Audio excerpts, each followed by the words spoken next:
ဆွေးမြေ့တန်ရောစဉ်အတူစားများပိုင်နဲ့ရုပ်တွေကချစ်တယ်လားလို့ကလေးတယောက်ကမေးတော့ကျွန်တော်ပိုချောင်းတွေကငကားရုပ်ကိုပြည့်ကြည့်မိတယ်မန်ဖီနေတဲ့ငကားတစ်ကောင်ရဲ့အသွင်ပြင်ဟာအချစ်ကလွှဲရင်တခြားခံစားချက်တွေရှိနေပါကောအဖြူဆိုင်နဲ့ပဲတက်ရှိရုပ်တွေကိုဝေဒနာကိုလူမသိသူမသိကိုမြင်နေကြတာဒူးနဲ့ဒီကိုပစ္စည်းကိုသူများမသိအောင်ခိုးနေကြတာဟာအာရိနာဒါရကံမြောက်မမြောက်သူတို့မသိဘာမှမမြင်နိုင်အောင်အဝေးရောက်ကြသူတွေပေါ့သူတို့ဟာကိုယ့်ရဲ့ဘက်ကိုကြော်လွန်ပြီး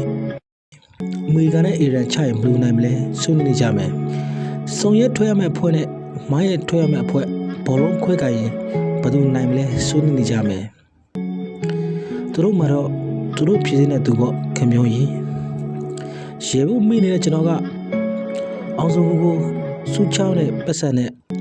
ချိုးတဲ့သူကိုပေးတဲ့ပတ်စံအဲ့ဒီနှစ်ခုလုံးအတွက်စိတ်ကသာဗဒနာလို့အဆက်ဆက်မရှိထားပြောလိုက်တော့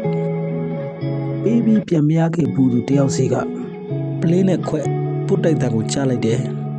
သူငုံနေလားကျွန်တော်မသိကျွန်တော်ကတော့စိတ်နဲ့ချစ်ပြီးစိတ်နဲ့ညှိနှိုးခဲ့တာပဲတည်တယ်ခင်ဗျကြီးလူဆိုတာကိုယ်အနာမှာအနာလို့ထင်တဲ့မြို့မှု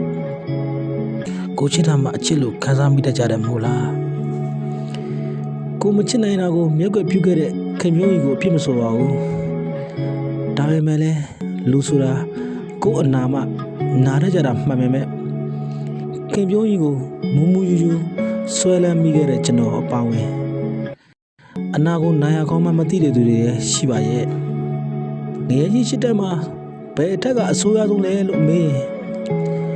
လက်နဲ့ပဲလုံးလေးပေမထားရလို့မအားလက်တဲ့သူတွေကလွဲလို့ကိုယ်နိုင်ငံကိုရှင်ဘက်ပုတ်ပြမဲ့သူတွေတပုံကြီးရဲ့ကျွန်တော်အတွက်ကတော့ကေပြိုးကြီးကိုမြင်ခွင့်မရှိနိုင်ကြတဲ့ကအလူတွေရောက်ငရေကြခံနေရသူတာမန်ငရေသားမဟုတ်ပင်ငရေကမှထူပြီးစုံနေပါဘူးဘယ်ရုံကမှပဲနေဘသူကိုပဲမျက်နှာမူကွဲရှာနေတတ်တဲ့ခြေထောက်လေးတွေကိုယူဆိုင်ပါကျမ်းမကြီးယူဆိုင်ပါခင်ဗျကြီး I am famous one